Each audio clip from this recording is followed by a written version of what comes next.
پرسی دەستور و سەرۆکاتی هەرێمی کوردستان ناکۆکی خستووەتە نێوان لایەنە سیاسیەکانی هەرێمی کوردستان. ئەو ناکۆکیانە گەیشتوونەتە قۆناغی کە لایەنەکان لێدوانی دژ بە یەک دەدەن و یەکتر تۆمەتبار دەکەن.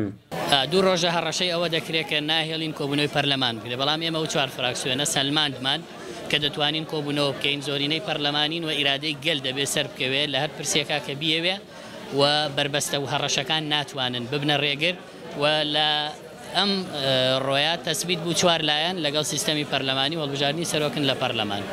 ڕۆژی سێشەمە پەرلەمانی کوردستان کۆبوونەوەیەکی ئەنجامدا بە ئامادەبوونی 57 ئەندام بۆ ئەنجامدانی خوێندنەوەی یەکەم بۆ پرۆژە یاساکانی گۆڕان و یەکێتی و کۆمەڵ و یەکگرتوو سەبارەت بە هەموارکردنەوەی یاسای سەرۆکاتی هەرێمی کوردستان بۆ ئەوەی سەرۆکی هەرێمی کوردستان لەلایەن پەرلەمانەوە هەڵبژێردرێت نەک ڕاستەوخۆ لەلایەن خەڵکو و دەسەڵاتەکانیشی کەم بکرێتەوە. ئەبروکە جلسەکی گەلێکی نەئاسایی پرێڤەچوو طبیعی گەلێکی ئەحزابەت بایکوتیکردن چکو پرسێکی مهم گرنگ تێدا هەبوو ئەو جی پرسا سەرۆکاتی هەرێمی کوردستانی بوو ما بایکوت کرد چکو مەدڤیا کوردستانەکە ئارامیژی بە تەوافقی سیاسی چێت بتناوبینە ئەحزابێت کوردستانی لێرە نەهات ئەو تەوافق نەبوو. ئەمەش ناڕازایی زۆری لای فراکسیۆنی پارتی دیموکراتی کوردستانی دروست کردووە.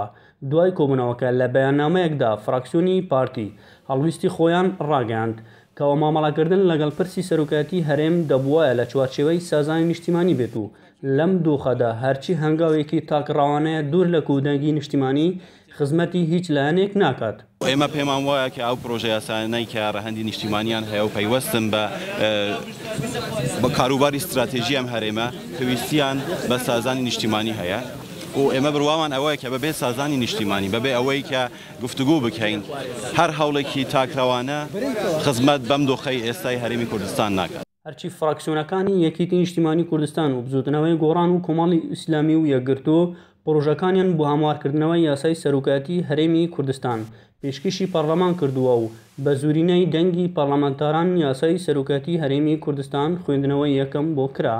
پەرلەمانی کوردستان کە پەرلەمان تەمسیلی ئیرادەیگەری کوردستان دەکات هەڵبژاردن بۆ سەرۆکی هەرێمی کوردستان بکرێت بە پێی هەموارکردنەوەی یاسای سەرۆکایەتی هەرێمی کوردستان. یاسای سەرۆکایەتی هەرێمی کوردستان ئەڵێ سەرۆکی هەرێمی کوردستان لەناو خەڵکەوە هەڵبژێرێت، بەڵام یاسای ژمارە 19 کە ویلایەتی سەرۆکی هەرێمی درێژکردەوە لەناو پەرلەمانی کوردستان بوو و سەرۆکی هەرێمی کوردستان کە دوو خولی تەواو کردووە خولێکیان لەناو پەرلەمانی کوردستان بووە.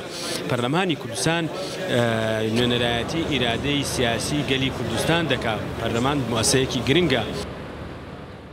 کۆبوونەوەی ئەمڕۆ ڕۆژی سێشەمە لە پەرلەمانی کوردستان کوتایی پێهات کە چاوەڕوان دەکرێت گرژی و ئاڵوزی لە نێوان لایەنە سیاسیەکان لێ بکەوێتەوە لەسەر خوێندنەوەی چەند پرۆژە یاسایەک، بەڵام هیچ گرژی و ئاڵوزیەک لێ نەکەوتەوە. کۆبوونەوەکەش کوتایی پێهات. ئەحمەد زێباری دەنگی ئەمریکا، هاولێر.